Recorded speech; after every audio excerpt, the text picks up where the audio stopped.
Satu.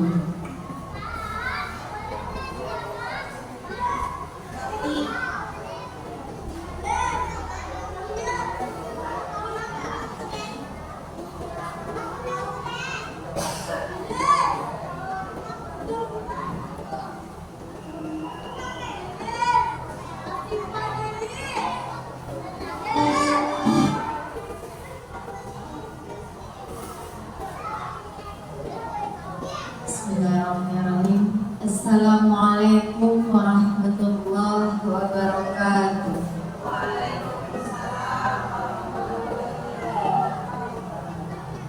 Alhamdulillah rabbil alamin. Assalatu wassalamu ala asrofil anbiya'i wal mursalin wa ala alihi wa sahbihi ajma'in. Puji dan syukur marilah sama-sama kita ucapkan atas kehadiran Allah Subhanahu wa taala yang mana telah melimpahkan rahmat dan nikmatnya sehingga kita dapat hadir berkumpul di Allah yang kita cintai. Salawat beriringan salam tak lupa pula kita hadiahkan buat Nabi besar kita, yakni Nabi Muhammad Sallallahu Alaihi Wasallam, dengan hantaran kata Allahumma sholli ala Muhammad wa ala alihi.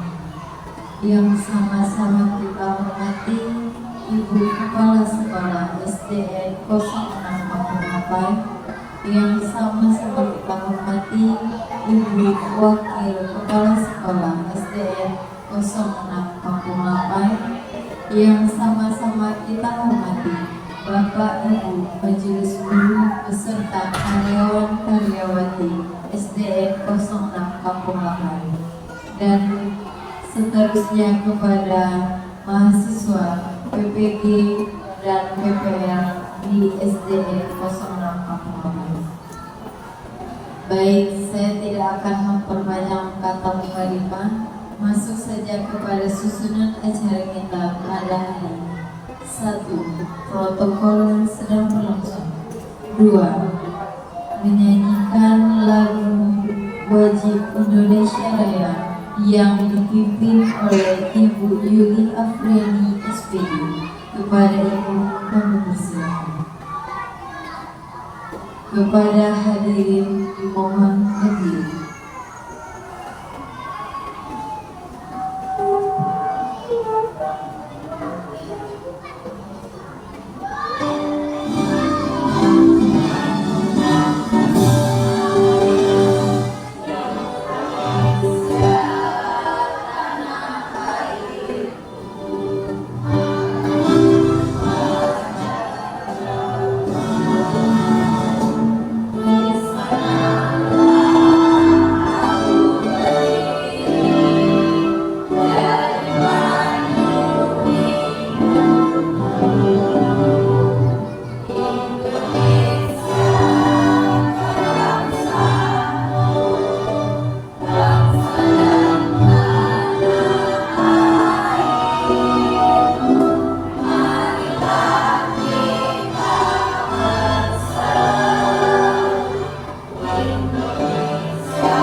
Acara selanjutnya, presentasi diseminasi pengimbasan modul 1.4.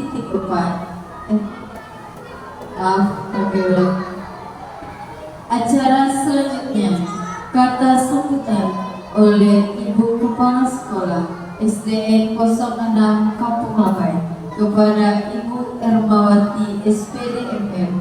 Kami persilakan dengan segala hormat.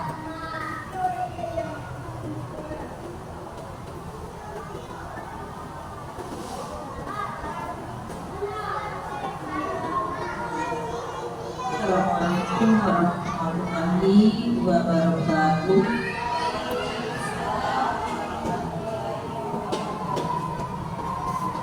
Puji dan syukur marilah sama-sama kita persembahkan kepada Allah Subhanahu wa Ta'ala, yang mana Allah telah melimpahkan rahmat, nikmat dan kesehatan untuk kita bersama, sehingga kita bisa berkumpul di Aula SD Negeri 06 Kampung Labai. Semoga Allah memberikan perlindungan kesehatan untuk melaksanakan aktivitas kita bersama. Selawat mari kita sampaikan buat junjungan kita yang menyuruhkan Nabi besar Muhammad Sallallahu Alaihi Wasallam, yang telah mengatakan kita umatnya dari alam yang penuh dengan kegelapan, yang minim pendidikan, ke alam kecerdasan, ke alam yang telah menderang, yang serba memiliki pengetahuan yang akan kita rasakan sekarang dengan antara kata Allahumma sholli ala sayyidina Muhammad wa ala alihi sayyidina. Yang kami hormati Ibu calon guru penggerak, yang kami hormati Ibu Majelis Guru beserta mahasiswa PPG Derajat PMK UNPR Padang, serta hadirin yang kami sayangi. Pada kesempatan ini, izinkanlah kami sebagai kepala sekolah memberikan kata sambutan untuk memberikan support kepada rekan-rekan kita yang saat ini sedang melaksanakan tugas untuk aksi nyata selama mereka mengikuti PPG. Dan saat ini mereka akan memberikan designasi atau pengimbasan modul 1.4 kepada kita semuanya untuk melaksanakan budaya positif dengan tema menyebarkan pemahaman dan penerapan budaya positif. Kalau kami bisa berbicara di sini, kalau untuk budaya, salah satu kompetensi yang diberikan oleh pengajar artinya akan menyentuh di sini ke soal kompetensi kepribadian. Jadi kalau dilihat dari hari ini, pengimbasan ini untuk menyebarkan pemahaman dan penerapan budaya positif, tentu pribadi yang akan diimbaskannya ini adalah yang memiliki kompetensi kepribadian. Jadi secara tidak langsung akan berdampak nanti bagaimana penerapan kompetensinya itu melalui pemahaman yang dapat nanti dari calon guru penggerak ini kepada kita semuanya, sehingga akan tercipta nanti perubahan di dalam kompetensi kepribadian. Namun demikian, sejauh dan selama ini yang kita lihat bersama-sama, untuk guru yang harus berubah itu memang kompetensi kepribadian kita. Kalau pribadinya sudah bagus, maka kompetensi sosial, kompetensi profesionalnya akan terlaksana. Jadi memang di titik kompetensi kepribadian itulah kita bisa mengimbaskan untuk segala sesuatunya, dan terutama tentang budaya positif yang ada di lingkungan kita sendiri dan mampu kita melakukan. Jadi itu kami berharap sebagai pimpinan sekolah ini, melalui kegiatan ini kita yang ada di ruangan ini terutama bisa menyerap nanti untuk berubah sikap dan mengisi kemampuan kepribadian itu dengan menerapkan budaya positif. Mari kita ikuti kegiatan ini bersama-sama, dan bersama-sama kita buka acara ini secara resmi, dan mari ikuti sampai kegiatan ini selesai. Demikian saja. Assalamualaikum warahmatullahi wabarakatuh. Dengan ini acara desiminasi pengibasan modul 1.4 budaya positif menyebarkan pemahaman dan penerapan budaya positif kami buka secara resmi.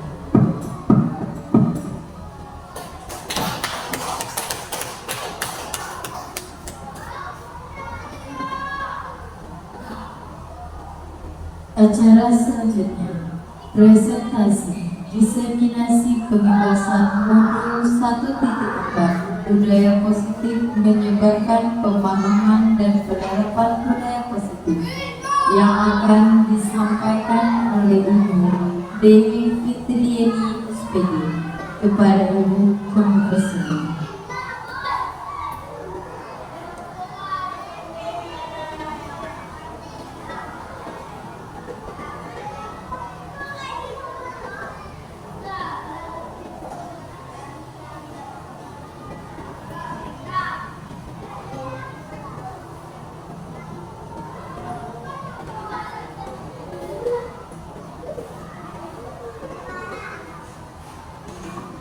Assalamualaikum warahmatullahi wabarakatuh.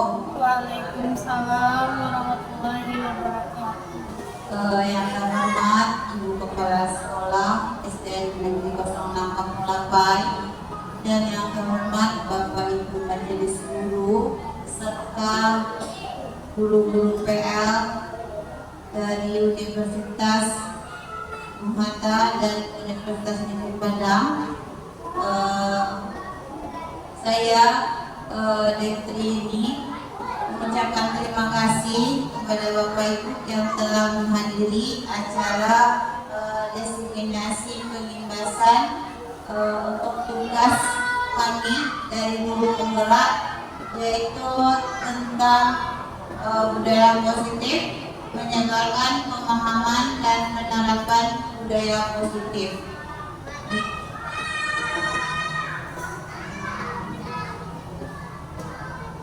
Selamat datang para guru hebat, di mana di sini kita dapat berkolaborasi untuk saling mendukung demi mewujudkan disiplin positif di sekolah kita tercinta.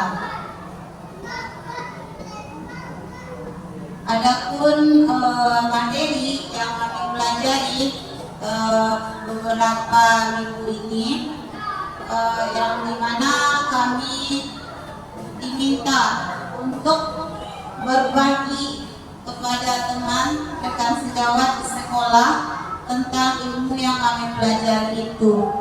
Adapun adapun konsep utama budaya positif yang kami pelajari, yang pertama yaitu perubahan paradigma belajar, disiplin positif, yang kedua, yang ketiga kebutuhan dasar manusia, yang keempat motivasi perilaku manusia, yang kelima posisi kontrol restitusi, yang keenam keyakinan kelas, dan yang ketujuh segitiga restitusi. Ketujuh materi ini kami diminta untuk berbagi dengan teman sejawat di sekolah supaya dapat menerapkan budaya positif di lingkungan sekolah kita. Apa itu budaya positif? Budaya positif akan menimbulkan rasa aman dan nyaman pada murid dalam proses pembelajaran, di mana budaya positif juga dapat mendorong murid untuk mampu berpikir, bertindak sebagai proses memerdekakan dirinya sehingga murid lebih mandiri dan bertanggung jawab. Itu yang disiplin positif. Yang pertama, pembelajaran dengan paradigma baru, di mana untuk pembelajaran dengan paradigma baru mengacu pada profil pelajar Pancasila, di mana pembelajaran dengan paradigma baru dirancang berdasarkan prinsip pembelajaran yang berdiferensiasi sehingga setiap peserta didik belajar sesuai dengan kebutuhan dari tahap perkembangannya untuk mewujudkan profil pelajar Pancasila. Sama-sama kita ketahui Bapak Ibu, profil Pancasila itu ada 6. Yang pertama, beriman dan bertakwa kepada Tuhan Yang Maha Esa, berakhlak mulia, berkebinekaan global, bergotong royong, kreatif, berpikir kritis, dan mandiri. Itu semua sudah kita dapatkan karena dalam untuk mewujudkan visi kemarin kita juga sudah membahas bahwa untuk mewujudkan visi itu dibutuhkan semangat profil pelajar Pancasila. Yang kedua, disiplin positif, di mana dalam budaya kita makna kata disiplin dimaknai menjadi sesuatu yang dilakukan seseorang pada orang lain untuk mendapatkan kepatuhan. Kita cenderung menghubungkan kata disiplin dengan ketidakpatuhan. Mungkin maksudnya di sini, jika anak kita terlambat ataupun kita yang terlambat, kita dibilang tidak disiplin, tidak patuh. Berikutnya, sebagai pendidik, tujuan kita adalah menciptakan anak-anak yang memiliki disiplin diri sehingga mereka bisa berperilaku dengan mengacu pada nilai-nilai kebajikan universal dan memiliki motivasi intrinsik bukan ekstrinsik. Berikutnya, disiplin positif merupakan salah satu cara penerapan disiplin yang bertujuan untuk menumbuhkan kesadaran serta memberdayakan anak untuk melakukan sesuatu tanpa sogokan, ancaman maupun hukuman.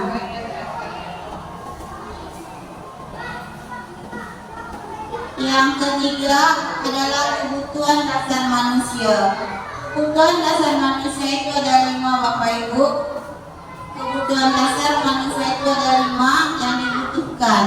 Yang pertama itu adalah untuk bertahan hidup. Yang kedua, kasih sayang dan rasa diterima. Yang ketiga, penguasaan. Yang keempat, kebebasan. Dan yang kelima, kesenangan. Ini wajib Bapak Ibu kita ketahui, karena 5 kebutuhan dasar ini sangat dibutuhkan, terutama untuk anak kita, murid kita di sekolah. Adapun di sini yang untuk kebutuhan bertahan hidup adalah kebutuhan yang bersifat fisiologis untuk bertahan hidup, misalnya kesehatan, rumah, dan makanan. Di sini semua kita wajib memiliki kebutuhan hidup. Kalau tidak ada rumah, tidak ada makanan, bagaimana kita dapat bertahan hidup? Berikutnya adalah penguasaan, di mana penguasaan ini kebutuhan yang berhubungan dengan kekuatan untuk mencapai sesuatu, menjadi kompeten, menjadi terampil, diakui atas prestasi dan keterampilan kita, didengarkan dan memiliki rasa harga diri. Kebutuhan ini meliputi keinginan untuk dianggap berharga, tidak membuat perbedaan, tidak bisa membuat pencapaian, kompeten, diakui dan dihormati. Itu yang penguasaan. Yang ketiga adalah kebutuhan untuk disayangi. Kebutuhan untuk disayangi, di mana untuk disayangi dan diterima, yaitu meliputi kebutuhan akan hubungan dengan koneksi sosial, kebutuhan untuk memberi dan menerima kasih sayang, dan kebutuhan untuk merasa menjadi bagian dari suatu kelompok. Di sini untuk kebutuhan bisa kita dapatkan dengan berhubung dengan orang lain, seperti teman, keluarga, pasangan hidup, teman kerja, binatang peliharaan, dan kelompok di mana kita dapat berhubung. Yang berikutnya adalah kebebasan, di mana kebutuhan untuk bebas adalah kebutuhan akan kemandirian, otonomi, memiliki pilihan yang mampu mengendalikan arah hidup seseorang, di mana anak-anak bisa dapat melakukan banyak gerak, mencoba, dan tidak terpengaruh dengan orang lain. Yang terakhir adalah kebutuhan akan kesenangan, adalah kebutuhan untuk mencari kesenangan, bermain, dan tertawa.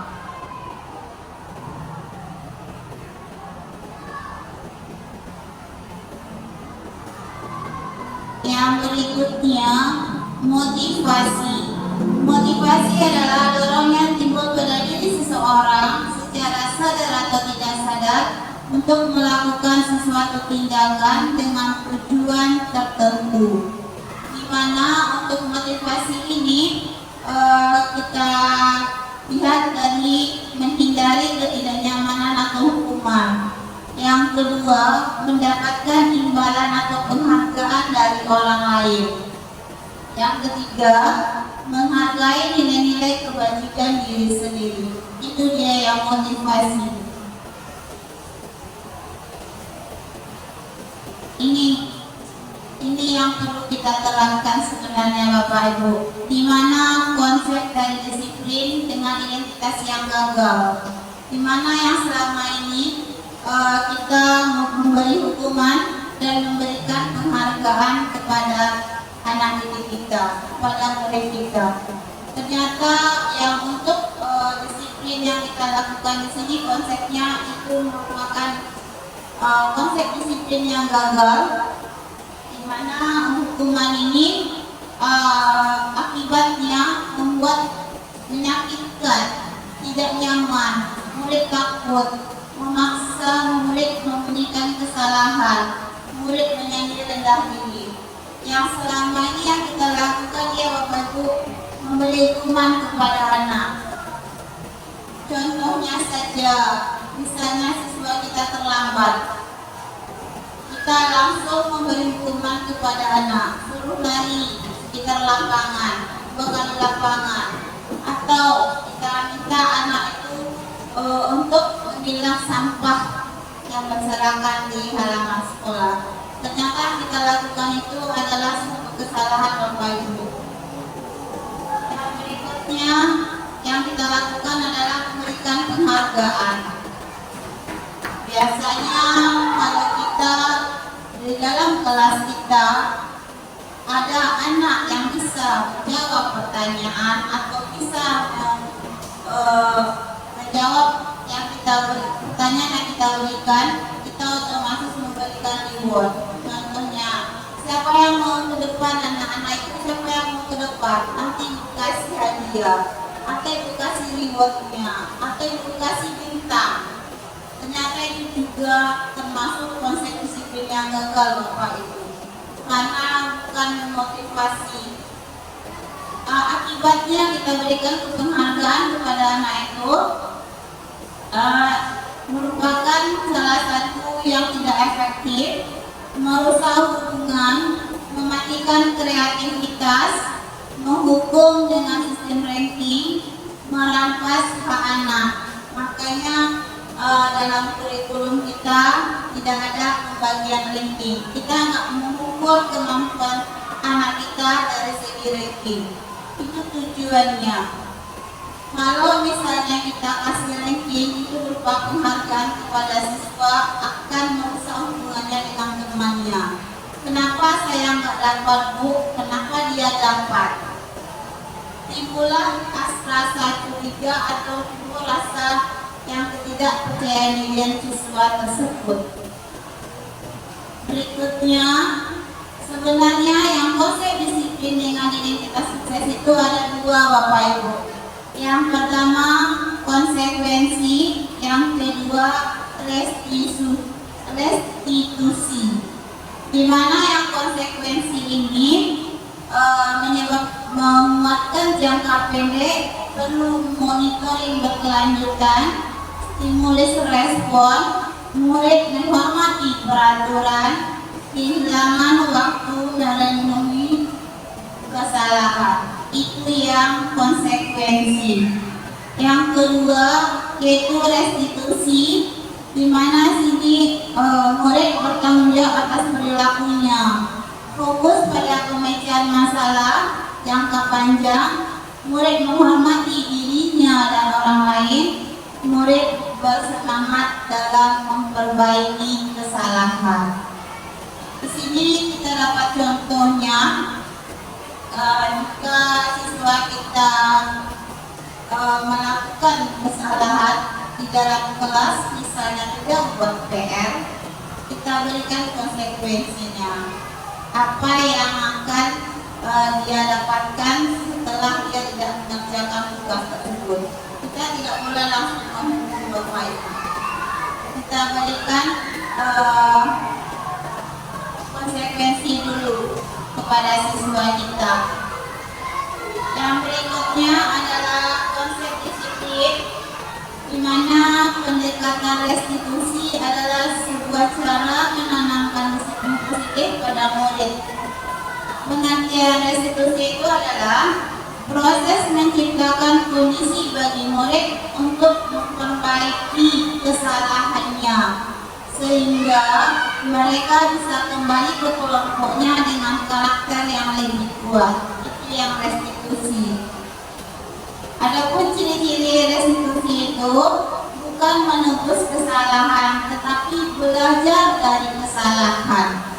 Yang kedua, memperbaiki hubungan merupakan tawaran bukan paksaan.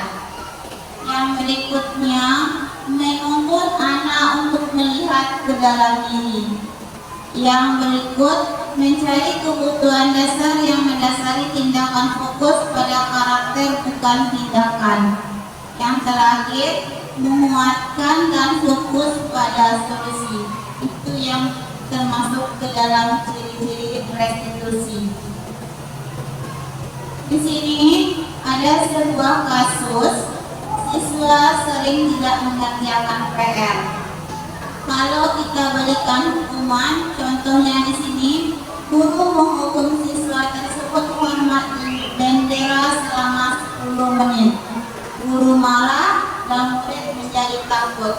Itu yang membuat perasaannya menjadi takut ketika kita berikan hukuman kepada anak. Kalau kita berikan konsekuensi, di sini kita dapat memberikannya konsekuensi mengerjakan PR saat istirahat. Kita tegas dan murid menaatinya. Ya, kalau restitusi, kita dapat menanyakan keyakinan kelas yang dilanggarnya dan membantu murid menyelesaikan masalah. Guru terbuka dan siswa menghormati dirinya dan orang lain. Itu yang perbedaannya antara hukuman, konsekuensi, dan restitusi. Yang selama ini yang kita lakukan cuma hukuman, tidak ada konsekuensinya ataupun restitusinya. Di sini dalam guru penggerak ini kami belajar banyak yang selama ini yang kami tidak ketahui. Setelah masuk ke dalam pendidikan guru penggerak ini, banyak hal yang kami pelajari. Yang selama ini saya mengira penghargaan itu adalah untuk memotivasi murid, ternyata salah, itu tidak efektif. Berikutnya, dalam 5 posisi kontrol restitusi, di sini ada 5. Yang pertama menghukum, kedua membuat rasa bersalah, yang ketiga teman, keempat pemantau, dan yang kelima manajer. Dari kelima kontrol restitusi ini, kita menjalani mungkin yang pertama sebagai penghukum. Di sini ada sebuah kasus.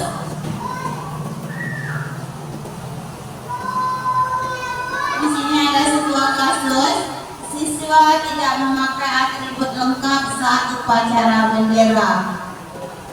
Selama ini kita memberikan hukuman kepada anak ibu yang tidak lengkap dipisahkan dari temannya. Tapi seharusnya tidak seperti itu. Dimana kalau untuk penghukum, patuhi aturan sekolah dan berdiri di depan barisan, itu yang biasanya kita lakukan. Yang kedua, membuat rasa bersalah. Kita dapat menggunakan kata-katanya di sini. Berapa kali guru harus memberikan kamu, tahu kamu, kalau kecewa sama kamu. Kalau yang kita dalam posisi sebagai temannya, ayolah yang tertib, buat ibu guru bangga sama kamu ya. Kali ini tidak apa, kamu salah. Berikutnya untuk pemantau, bisa kita gunakan kata-katanya. Kamu sudah melanggar, apa kesalahanmu, apa peraturan dan konsekuensinya yang akan kamu terima. Yang terakhir adalah dalam posisi manajer. Apakah kamu tahu yang kamu dapat kamu lakukan untuk memperbaikinya? Di sini kita dapat memberikan kepada siswa apa yang akan dia lakukan untuk memperbaiki kesalahan yang sudah dilakukannya. Seperti itu Bapak Ibu.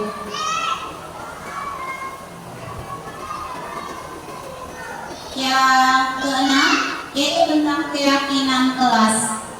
Mungkin kalau keyakinan kelas tidak asik lagi ya Bapak Ibu, karena mungkin masing-masing kelas kita sudah membuat keyakinan kelas di kelasnya masing-masing.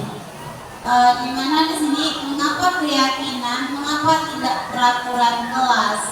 Di sini kalau peraturan itu kita yang buat, guru saja yang buat. Tapi kalau untuk keyakinan kelas, kita buat bersama siswa. Di sini ada contohnya mengapa kita memiliki peraturan tentang penggunaan helm pada saat mengendarai motor. Mengapa kita memiliki peraturan tentang penggunaan masker dan mencuci tangan setiap saat. Itu peraturan. Kalau peraturan guru sendiri yang buat. Tapi kalau kesepakatan kelas, kita buat bersama siswa, kita sepakati bersama dan kita setujui bersama. Di sini di dalam saya sudah melakukan keyakinan kelas di kelas saya sendiri. Di mana langkah awal yang saya lakukan di sini adalah mendiskusikan tentang peraturan, tentang kesepakatan yang akan kita buat di kelas, apa yang kita sepakati untuk yang kita patuhi di dalam kelas. Yang kedua, saya menempelkan keyakinan di kelas. Saya menempelkan keyakinan kelas di dinding kelas supaya anak-anak didik kita bisa melihat keyakinan kelas yang kita buat itu. Yang berikutnya, merumuskan keyakinan kelas. Setelah anak-anak kita membuat satu keyakinan kelasnya, kita tempelkan di papan tulis. Nanti kita rekap, cari mana yang kita sepakati untuk kata-katanya. Untuk kata-kata kesepakatan kelas, kita harus menggunakan kata-kata kebajikan yang universal. Di sini Bapak Ibu, untuk kesepakatan kelas itu ada penentuannya. Yang pertama lebih abstrak dari peraturan. Yang kedua sedikit saja, agak mudah diingat. Yang ketiga berupa pernyataan universal. Yang keempat sesuai kondisi kelas atau sekolah agar mudah diterapkan, dibuat dalam bentuk positif. Yang terakhir semua warga kelas dilibatkan dalam membuatnya. Di sini kita nggak perlu banyak-banyak untuk buat keyakinan Bapak Ibu. Cukup beberapa poin aja yang bisa dipahami siswa. Untuk sekarang kita coba ya Bapak Ibu buat keyakinan kelas kita. Mau Bapak Ibu? Kita coba ya. Kita coba membuat keyakinan kelas.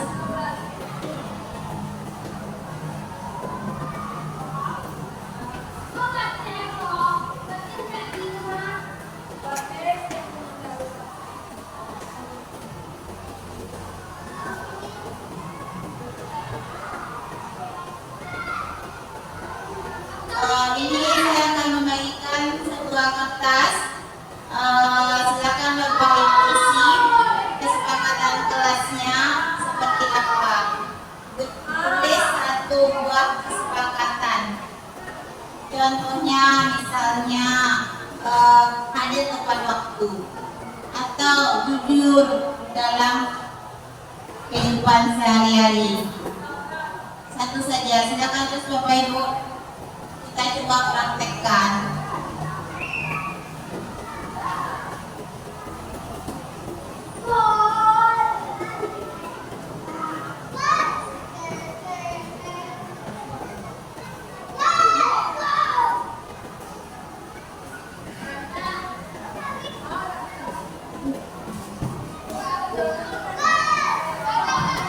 Sudah Bapak Ibu? Sudah? Kalau sudah, kita coba tempel di dinding kita. Silakan Bapak Ibu.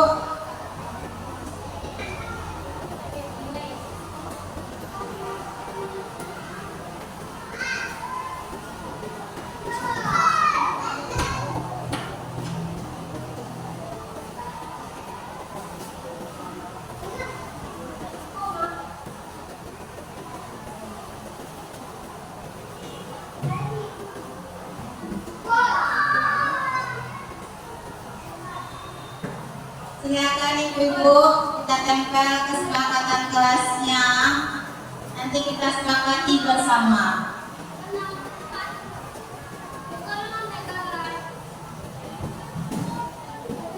Yuk silakan ke depan.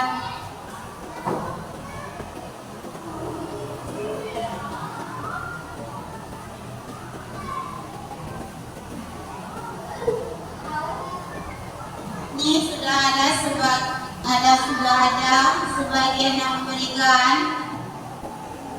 yang mana isinya jujur, datang tidak terlambat, datang ke sekolah tepat waktu. Yang lain?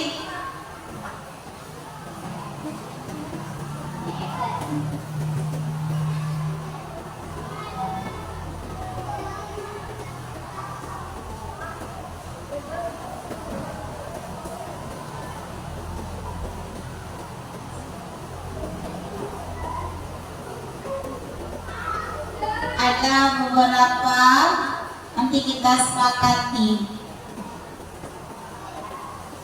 Kita sepakati saja apa keyakinan kelas yang akan kita buat.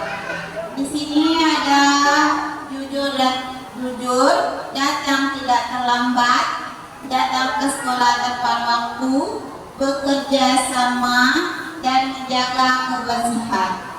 Dari 5 ini bisa kita simpulkan yang sama contohnya ya, yang datang tidak terlambat sama dengan datang pada waktu kita jadikan satu. Kita ambil kalimatnya yang efektif saja. Berarti yang kita ambil datang ke sekolah tepat waktu. Yang kedua bekerja sama, dan yang ketiga menjaga kebersihan. Seperti itu Bapak Ibu contoh kesepakatan kelas yang kita buat bersama siswa kita di kelas. Setelah kita dapat kesepakatan, kita tempelkan di dinding dan kita tanda tangani bersama untuk persetujuannya. Ada yang ditanyakan Bapak Ibu tentang keyakinan kelas? Ada yang ditanyakan? Ada yang kurang paham? Tidak ada? Berarti paham ya? Berarti paham ya untuk keyakinan kelas? Karena pada umumnya pasti kita di kelas kita sudah menerapkan ini semua. Yang berikutnya adalah segitiga restitusi. Di mana segitiga restitusi ini ada 3 tahapan. Yang pertama menstabilkan identitas, yang kedua validasi tindakan salah, yang ketiga menanyakan keyakinan.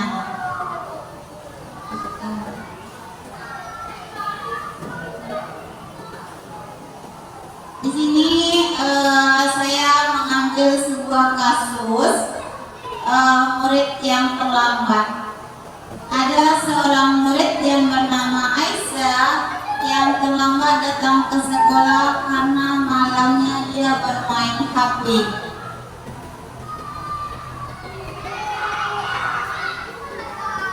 Hingga larut malam. Dalam keyakinan kelas ada satu nilai, yaitu disiplin datang dan pulang yang sudah disepakati warga kelas. Datang terlambat adalah salah satu tindakan yang melanggar keyakinan dan nilai kebajikan yang disepakati. Ini skenarionya. Saya ambil fotonya ketika itu terlambat. Berikut di sini saya menyelesaikan kasusnya menggunakan pendekatan segitiga restitusi. Saya memanggil siswa tersebut setelah jam pelajaran selesai. Di sini ya Bapak Ibu contoh percakapannya, yang mana yang untuk pertama tadi yang segitiga restitusi adalah menstabilkan identitas. Yang di sini yang untuk menstabilkan identitasnya adalah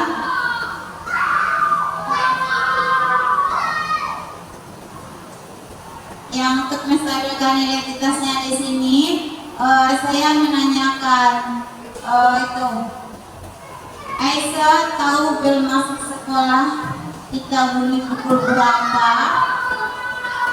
Di sini dia menjawab tahu bel kelas kita berbunyi pukul 7. Yang saya lakukan di sini, iya benar, saya menjawab pertanyaannya. Tadi Aisyah sampai ke sekolah pukul berapa nak? Itulah kita menstabilkan identitasnya. Dia jawab, Aisyah sampai pukul 7:15 Bu. Berarti dia Aisyah terlambat 15 menit ya. Disitulah yang identitas, menstabilkan identitas. Yang berikutnya tentang nilai kebajikannya di sini yang saya tanyakan, menurut Aisyah terlambat itu perbuatan baik atau tidak baik? Disinilah yang kedua dari segitiga restitusi itu, dia tahu kalau dia sudah melanggar disiplin. Di sini kita tidak langsung menyalahkannya, kita kasih dia perkataan yang bisa membangun dia kembali. Tidak apa-apa, semua juga pernah melakukan kesalahannya.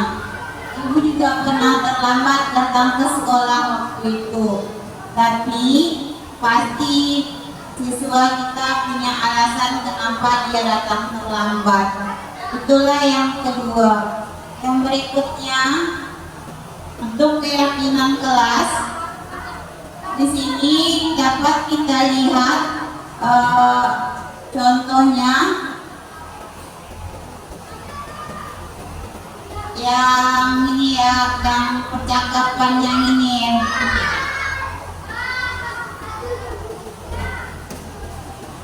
Percakapan yang itu.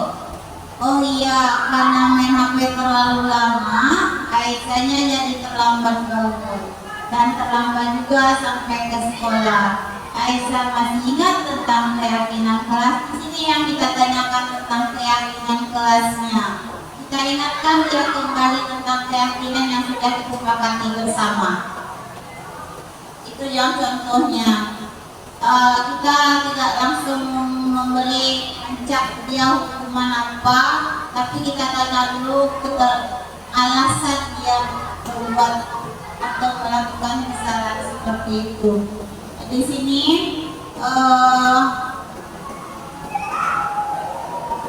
saya sebagai gurunya memberikan dia motivasi kembali agar dia tidak datang ke sekolah, supaya, dan saya menanyakan apa yang harus dia lakukan supaya dia tidak datang terlambat lagi. Dan dia berkata dia akan tidur lebih awal dan tidak bermain HP lagi terlalu malam. Karena di sini dia tahu mengakui kesalahannya dan dia meminta maaf, dan hari ini dia meminta maaf karena terlambat dan sudah melanggar keyakinan kelasnya. Dia akan berjanji akan selalu disiplin dan melakukan semua keyakinan kelasnya. Seperti itu Bapak Ibu, contoh itu kita menerapkan segitiga restitusi di dalam kelas.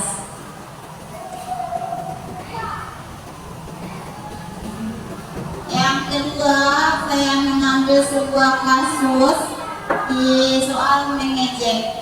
Ini mungkin tidak asing lagi ya Bapak Ibu, karena di kelas pasti ada yang mengejek ini, akan ada yang tidak pasti ada.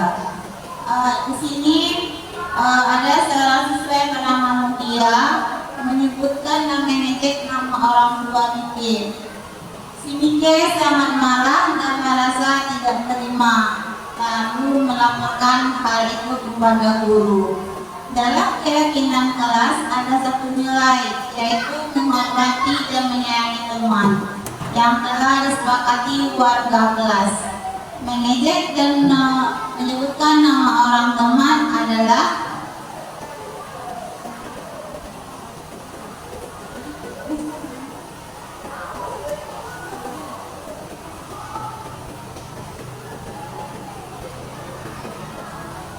mengejek dan penyebutan nama orang tua adalah tindakan yang melanggar nilai dalam keyakinan kelas yang sudah disepakati bersama. Berikutnya saya foto anak itu sambil menangis, yang satu temannya yang diejek, yang satu mengejek. Yang diejek menangis, yang mengejek merasa bersalah ya. Berikutnya itu saya juga menyelesaikan kasusnya dengan menggunakan pendekatan segitiga restitusi tadi, yang 3 tahap tadi. Sama halnya dengan yang tadi juga, adapun percakapan yang kami lakukan sama. Di sini pertama menstabilkan identitasnya. Saya menanyakan kenapa anak itu melakukan itu, kenapa dia mengejek. Di sini dia mengejek temannya karena dia tidak punya teman, dia tidak mau, si Miki nggak mau berteman dengan dia, jadi dia ejeknya Miki, nama orang tua Miki disebutkannya. Di sini saya juga memberikan pertanyaan, mengapa, apakah mengejek itu termasuk perbuatan baik atau tidak, nak? Dia tahu perbuatannya dia tidak baik. Di sini saya juga kasih motivasi juga, kalau semua orang juga pernah melakukan kesalahan, pasti Mutia punya alasan kenapa Mutia melakukan itu. Saya minta Mutia menjelaskan apa alasannya dia mengejek temannya Mungkin. Ternyata di sini karena si Mike tidak mau berteman dengan dia.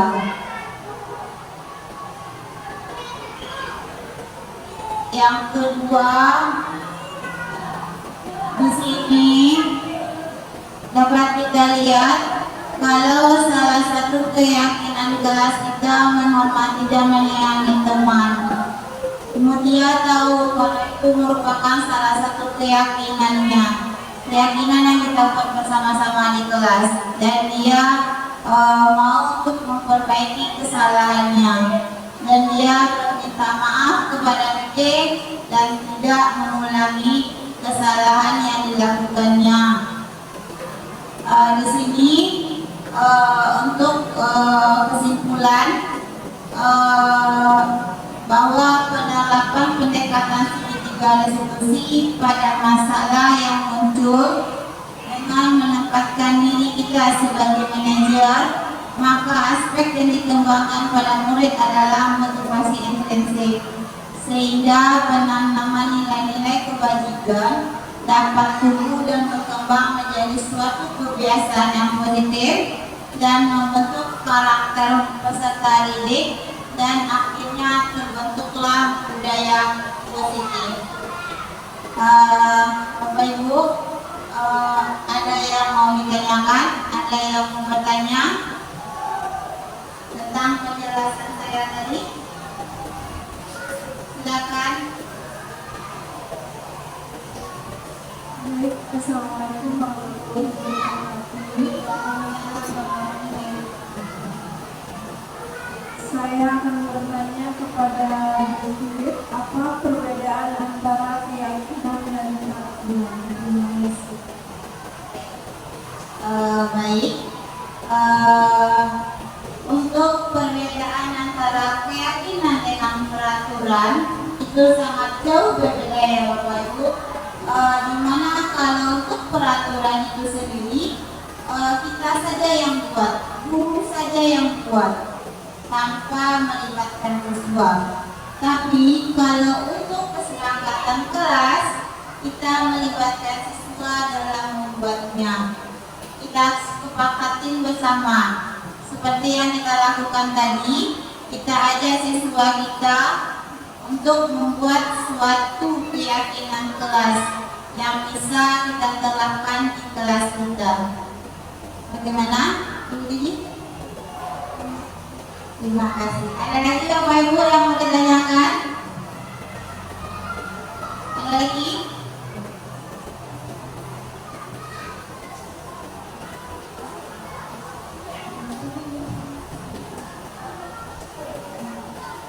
Ya, silakan. Apa yang mau ditanyakan?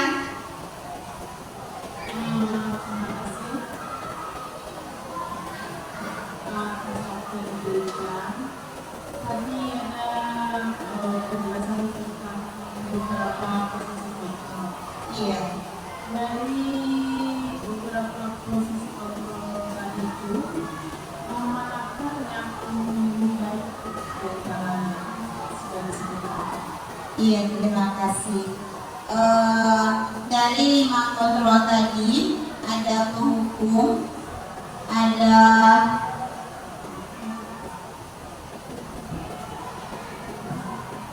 penghukum,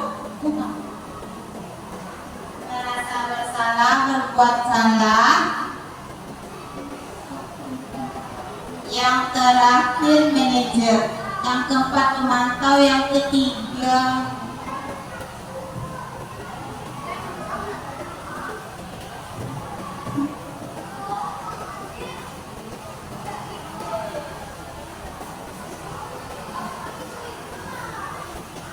tunggu ya Melina, bentar. Dia ikut. Ini. Ada 5 fungsi kontrol resolusi itu. Yang pertama penghukum, pembuat rasa bersalah, teman, pemantau, dan manajer.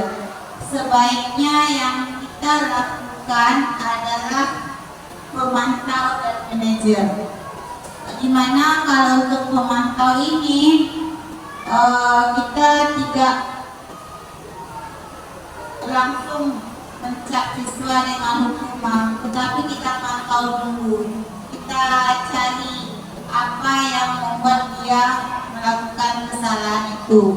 Dan sebagai manajer yang dikatakan yang terbaik di sini, kita mengayomi siswa, tidak langsung memberikan hukum. Dan mungkin kalau kita langsung memberikan hukuman, mungkin kita dicap dengan siswa.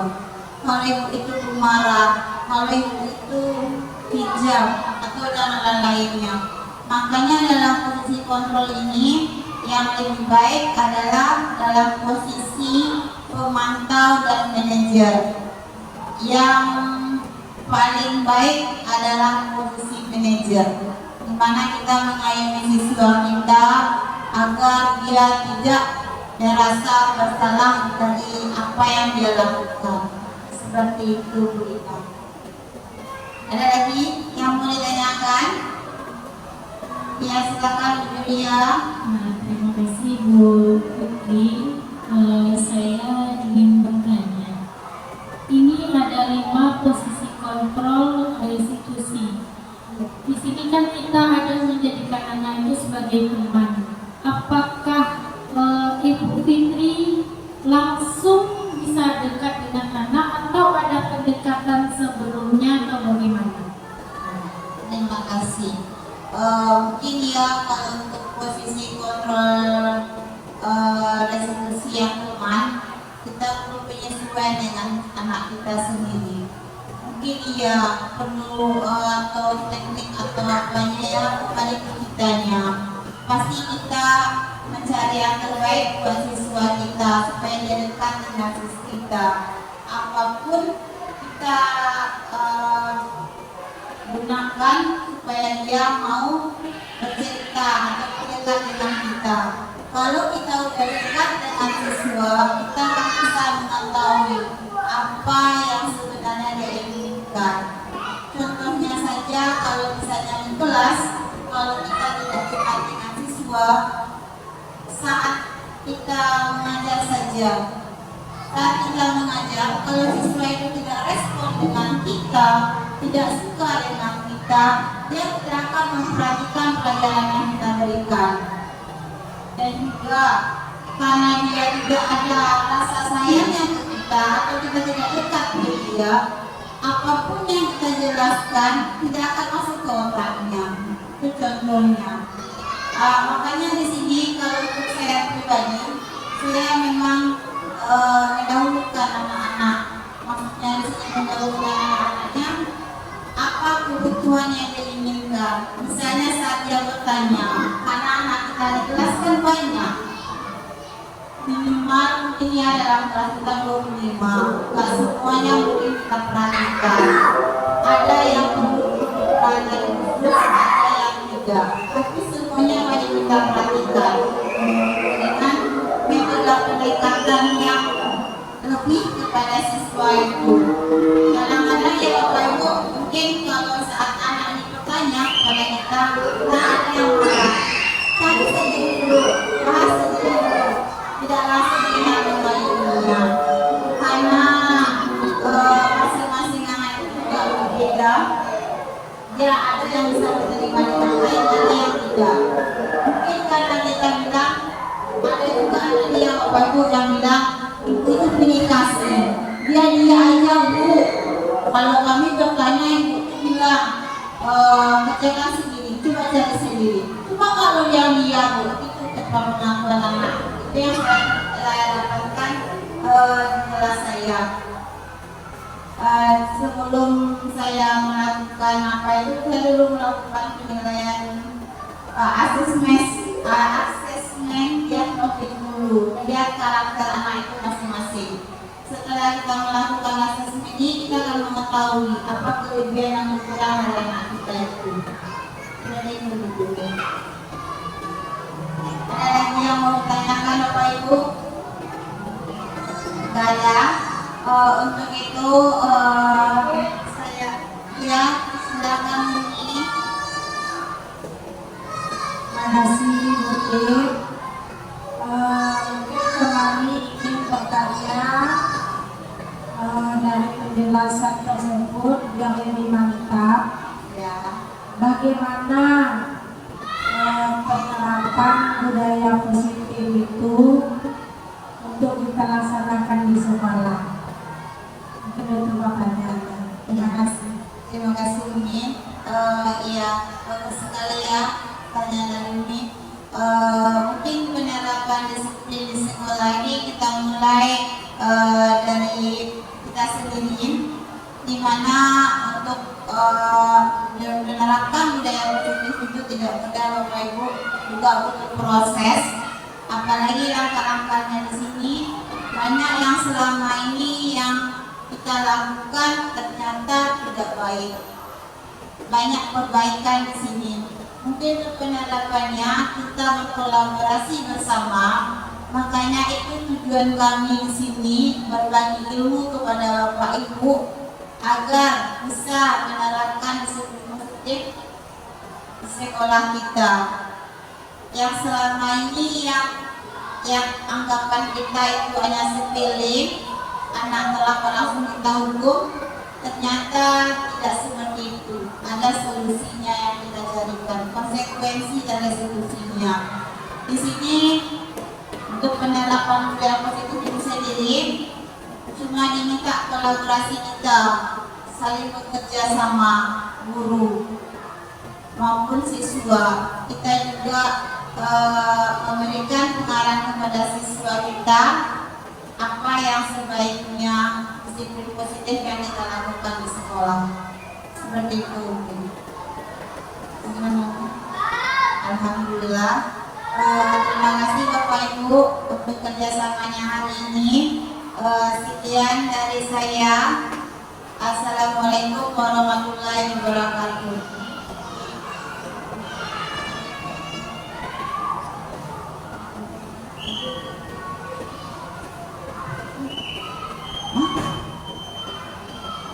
Kita meeting dulu Bapak Ibu untuk menegakkan yang tadi kita meeting sebentar.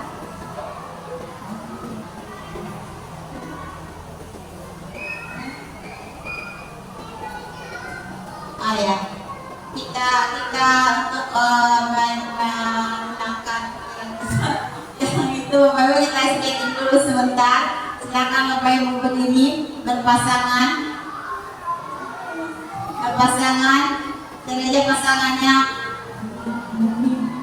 Pasangan. Kita akan doa Bapak Ibu, kita sedikit.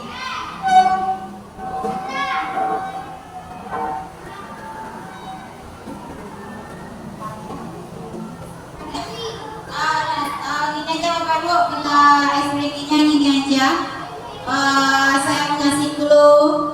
Kalau Ibu berkata, kita lakukan. Ibu berkata, contohnya ya, kalau Ibu berkata berdiri, maka kita lakukan berdiri. Jika tidak ada kata Ibu berkata, berarti tidak kita lakukan. Ya Bapak Ibu, kita coba ya.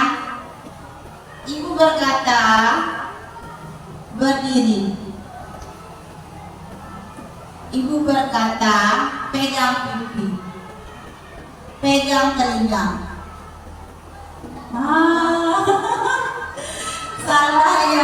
Salah ya Bu. Apa kesalahan di situ? Karena tidak ada Ibu berkata.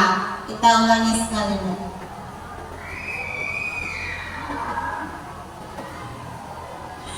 Ibu berkata, pegang telinga. Ibu berkata, pegang mata. Ibu berkata, pegang pipi, pegang kepala, pegang hidung.